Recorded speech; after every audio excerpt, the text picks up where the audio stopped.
जय हिंद दोस्तों। आज का हमारा टॉपिक है लुब्रिकेशन सिस्टम। जब धातु के बने दो पुर्जे एक दूसरे से रगड़ खाते हैं तो उनकी गर्मी और रगड़ पुर्जों को घिस देती है। गर्मी और रगड़ से बचने के लिए हम लुब्रिकेटिंग ऑयल का प्रयोग करते हैं। इंजन के अंदर ऐसे कई पुर्जे हैं जो एक दूसरे के अंदर चलते हैं। यह न सिर्फ एक दूसरे के अंदर चलते हैं बल्कि बहुत तेज़ गति पर चलते हैं, जिससे इंजन के अंदर रगड़ तथा रगड़ से पैदा होने वाली गर्मी से बचने के लिए हम जो कार्रवाई करते हैं उसे लुब्रिकेशन कहते हैं। लुब्रिकेशन के लाभ है, पुर्जों की घिसावट इससे कम होती है। रगड़ से पैदा हुई गर्मी को तेल का बहाव अपने साथ पुर्जों से बाहर ले जाता है। लुब्रिकेटिंग ऑयल अपने बहाव के साथ मिट्टी, गंद व घिसे हुए पुर्जों का महीन बुरादा बाहर ले जाता है, यानी पुर्जों को साफ रखता है। लुब्रिकेटिंग ऑयल गैसेस को सील रखता है। लुब्रिकेटिंग ऑयल की फिल्म एक दूसरे के अंदर चलने वाले पुर्जों के लिए कुशन का काम करती है। लुब्रिकेटिंग ऑयल इंजन के अंदर चलने वाले पुर्जों की आवाज़ को भी कम करता है। इसके प्रकार हैं लुब्रिकेटिंग ऑयल, इंजन व गियर ऑयल, अर्ध तरल ऑयल यानी कि इसमें ग्रीस आ जाता है, ठोस में ग्रेफाइट, माइका इत्यादि है। विस्कोसिटी, ऑयल का गाढ़ा और पतला होने को विस्कोसिटी नंबर से दर्शाया जाता है, जैसे कि SAE 40/50। गाढ़ा ऑयल गर्मी के समय में इस्तेमाल किया जाता है और SAE 20/30 सर्दी के समय प्रयोग किया जाता है। इसकी खूबी है, तापमान पर भी चिकनाहट को बरकरार रखता है, पुर्जों को घिसने से बचाता है, जंग लगने से बचाता है, कम तापमान पर भी लचीलेपन को बरकरार रखना है, अधिक तापमान पर चिकनाहट को कम नहीं होने देता, पुर्जों को अधिक से अधिक ठंडा रखना काम है, कम से कम गैस पैदा करना और ज़्यादा से ज़्यादा पुर्जों को साफ रखना। यह है अच्छे लुब्रिकेटिंग ऑयल की खूबियाँ। आगे किन किन पुर्जों को लुब्रिकेटिंग ऑयल की ज़रूरत पड़ती है, तो इसमें आता है cylinder valve, piston, piston ring,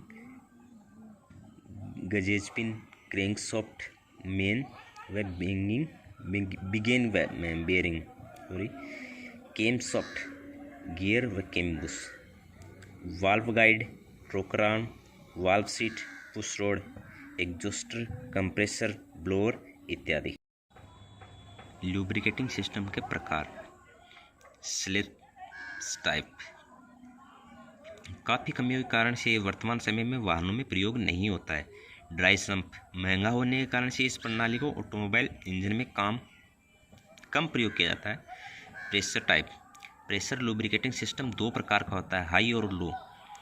यह दोनों एक ही तरीके से काम करती है, केवल ऑयल का प्रेशर बनाने की क्षमता के ऊपर निर्धारित होता है कि लो प्रेशर में 0.5 किलोग्राम से 1.50 किलोग्राम स्क्वायर सेंटीमीटर निर्धारित करता है और हाई प्रेशर में 1.75 से लेकर 4.75 किलोग्राम स्क्वायर सेंटीमीटर बनाता है।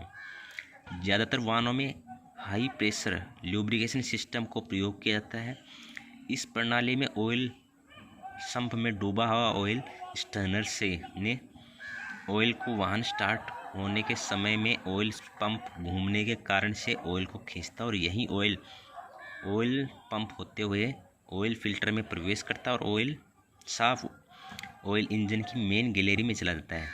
मेन गैलरी से क्रैंकशाफ्ट का मेन बेयरिंग को लुब्रिकेट करता है और बिगेन बेयरिंग को भी यही ऑयल प्राप्त होता है। ऑयल गैलरी से बाकी पुर्जों के लिए भी ऑयल ले जाने के लिए बांटा जाता है, यही ऑयल दोबारा ऑयल सम्प में आ जाता है। इस प्रकार oil high pressure lubrication system काम करता है। इसके मुख्य पुर्जे हैं लुब्रिकेशन सिस्टम के: oil pump, oil filter, pressure relief valve, bypass valve, oil sump, breathing system, oil deep stick, oil gauge, oil gallery. Oil sump के प्रकार हैं ऑयल पंप के। हर वाहनों में अलग अलग प्रकार के ऑयल पंप का प्रयोग किया जाता है। सभी ऑयल पंप का काम प्रेशर के साथ ऑयल को खींचना और फिल्टर को बंद कर देना होता है। Plunger type, rotor type, gear type, vane type, गियरो, क्रिस्टल टाइप। ये लुब्रिकेशन का टॉपिक समाप्त हुआ। जय हिंद दोस्तों, मिलते हैं अगले वीडियो में।